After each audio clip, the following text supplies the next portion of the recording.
জাতীয় বিশ্ববিদ্যালয়ের অধীনে ডিগ্রি ভর্তির আবেদন শুরু হচ্ছে। কারা আবেদন করতে পারবে একটু ব্যাচকে আগে আলাদাভাবে কথা বলি।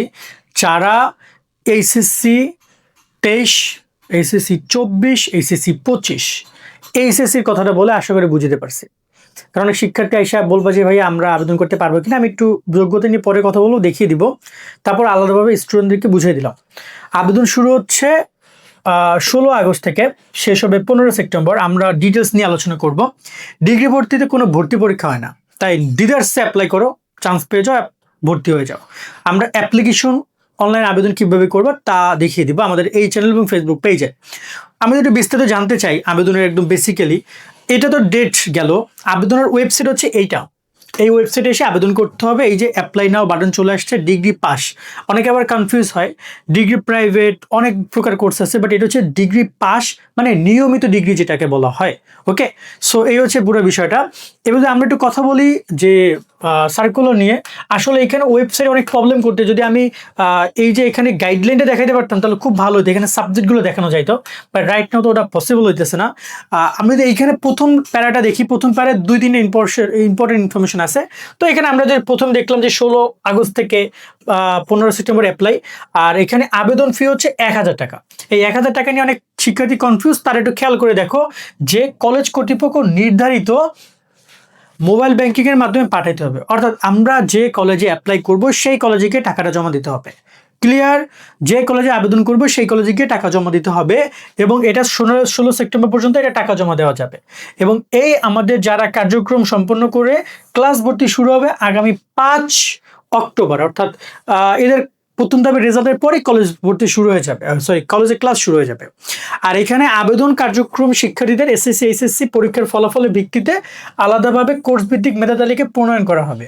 কিভাবে সেটা যদি আমরা একটু দেখতে চাই, এখানে যোগ্যতার পয়েন্টটা খুব সুন্দরভাবে বলেছে। আমরা কটাকে খুব ভালোভাবে বলি, খেয়াল করি যে বাংলাদেশ স্বীকৃত যে কোনো শিক্ষা প্রতিষ্ঠান, বোর্ড, উন্মুক্ত বিশ্ববিদ্যালয় থেকে 21-এ এসএসসি, 22-এ এসএসসি, 23-এ এসএসসি, রিপিট 21, 22, 23 এসএসসি হইতে হবে।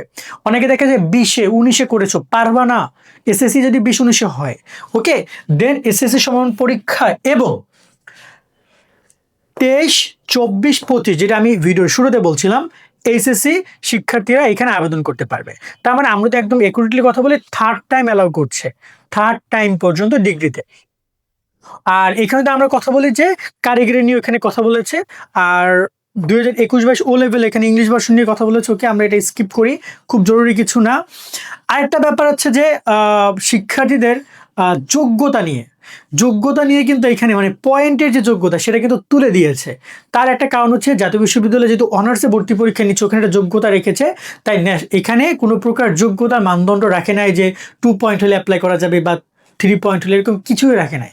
মানে যদি তুমি পাস করে থাকো তাহলেই তুমি অ্যাপ্লাই করতে পারবা।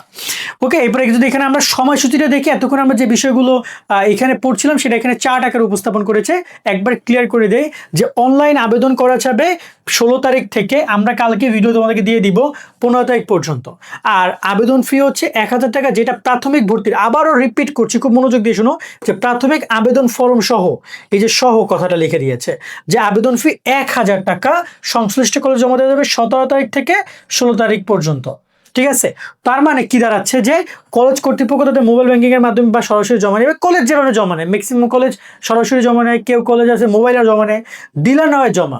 বাট এই যে আবেদন ফর্মটাও কিন্তু জমা দিতে পারে বলে দিয়েছে। এখন কলেজ যদি সে জমা না নেয় তাহলে সেটা তাদের ব্যাপার, বাট আমার মনে হয় যে তোমরা আবেদন ফর্ম এন্ড টাকাটা কলেজকে যেভাবে কলেজ দেয় সেভাবে জমা দিবা। কলেজ কর্তৃক প্রাথমিক আবেদন ফর্ম অনলাইন নিশ্চয়ন, খুবই ইম্পর্টেন্ট এই নিশ্চয়ন শব্দটা। তোমার যদি টাকা জমা দিছে এবং এই যে ফর্ম জমা দিছে, এটা তারা নিশ্চয়ন করার ডেট পাবে 17 তারিখ থেকে 17 তারিখ পর্যন্ত। যদি তারা নিশ্চয় না করে তাহলে কিন্তু তুমি যে টাকা দিয়েছো, আবেদন করে, সেটা কিন্তু মাইট যাবে। আবেদন যে কেউ করতে পারে, যারা টাকা দিবে এবং আবেদন ফর্ম কলেজে জমা দিবে, সেটা দেখে দেখে কলেজ নিশ্চয়ন করবে, শুধুমাত্র তাদেরই তোমার হচ্ছে রেজাল্ট আসবে, নয়তো কিন্তু বাকিদের রেজাল্ট আসবে না। আর কলেজ কর্তৃক অনলাইনে নিশ্চয়ন করে আরও বাকি বিষয়গুলো, এগুলো বাদ, এটা বাদ। অনেকে ঘ নম্বর পয়েন্ট নিয়ে স্কিপ করবে, আমি আবারও বলতেছি, ঘ নম্বর পয়েন্ট নিয়ে ঝামেলা করো না। এটা কলেজের কাজ, এটা কলেজের কাজ, এটা কলেজের কাজে। কলেজ টাকা পয়সা জমা দিবে, জাতীয় বিশ্ববিদ্যালয়কে পাঠাবে 850 টাকা, 150 টাকা তারা রেখে দিবে, এটা কলেজের কাজ। এখানে তোমাদের কোনো কাজই নেই। ওকে, এটা এই পয়েন্ট স্কিপ করো। আপাতত তোমরা এই গ নম্বর পর্যন্ত বোঝো। আর এইখানে যদি আমি একটু কথা বলি যে মেধা তালিকা কিভাবে দিবে, যারা আবেদনকারী এসএসসি এইচএসসি শিক্ষার্থী আছে তাদের মধ্যে থেকে এখানে কোর্স বরাদ্দ হবে এবং এখানে 40% আসবে এসএসসি থেকে, 60% আসবে এইচএসসি থেকে। এবার একটা রেজাল্ট হবে, মানে একজন স্টুডেন্ট যদি এ প্লাস পায় তাহলে তার 40% ওখান থেকে আসবে, আবার এখান থেকে আসবে 60%। টোটাল তার একটা মার্ক হবে, 100 মার্কের একটা মার্ক হবে, মার্কের মধ্যে সে কত পয়েন্ট পাচ্ছে বা কত মার্ক পাচ্ছে সেটার উপরে তাকে কলেজগুলো নির্বাচন করবে। আর যদি সবার রেজাল্ট সেম হয় তাহলে এখানে 2 বা ততোধিক মেধাক্রম এক হয়, সেক্ষেত্রে যার বয়স কম হবে তাকে অগ্রাধিকার দিয়ে মেধাক্রম পূরণ করা হবে। খুবই দারুণ কথা। যদি দুজনের রেজাল্ট সেম হয় তাহলে তাদের মধ্যে কি হবে, তাদের মধ্যে হচ্ছে যে বয়সের বিষয়। তবে তার আগে আরেকটা ব্যাপার আছে যে মেধাক্রম এক হলে প্রয়োজনীয় চতুর্থ বিষয় সহ এসএসসি প্রাপ্ত মোট নম্বরের যথাক্রমে 60% মেধাক্রম পূরণ করা হবে, মানে চতুর্থ বিষয় সহ। ঠিক আছে, এর আগে চতুর্থ বিষয় সহ জিপিএর কথা বলেছে। ওকে, যাক এই বিষয়গুলো কিছু রিকোয়ারমেন্ট আছে এখানে, হয়তো পড়লে আরও ভালোভাবে বোঝা যাবে। এবার এখানে অনলাইন আবেদন কীভাবে কী করতে হবে সেটা বলেছে। তো এটা আসলে আমরা এখানে বেশি কথা বললাম না, কারণ আমরা এটা দেখিয়ে দেবো স্টুডেন্টদেরকে কীভাবে অনলাইন আবেদন করতে হবে, টাকা জমা দিতে হবে। সো এই আর খুব বেশি জরুরি কোনো কিছু এখানে নাই, ঠিক আছে। এবং অবশ্যই কলেজ নিশ্চয়ন করেছে কিনা সেটা দেখতে হবে।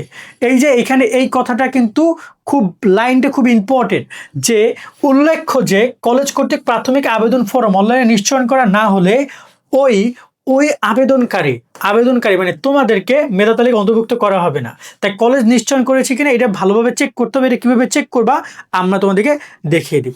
তো কি বুঝলা ভাইয়া, এই হচ্ছে পুরো ভর্তি বিজ্ঞপ্তি। আর তোমাদের যদি আমরা এটা দেখাইতে পারতাম তোমাদের ভর্তির গাইডলাইনটা, সেখানে কোন কোন সাবজেক্টে ভর্তি হওয়া যাবে সেটা দেখা যাবে। তবে আমরা আবেদন করার যখন শুরু হবে তখন আবেদন করার ওখানে দেখিয়ে দিব। তেমন তো এই হচ্ছে বিষয়গুলো। এবং আবেদন করার ওয়েবসাইট হচ্ছে ঠিক এইটা, এই ওয়েবসাইটে আসতে হবে আমাদেরকে। এই যে অ্যাডমিশনের ওই লিঙ্কে এসে এই যে অ্যাপ্লাই নাও বাটন আছে এখানে ক্লিক করে আমাদেরকে আবেদন করতে হবে। তা আমরা ইন ফিউচার সব দেখিয়ে দিব।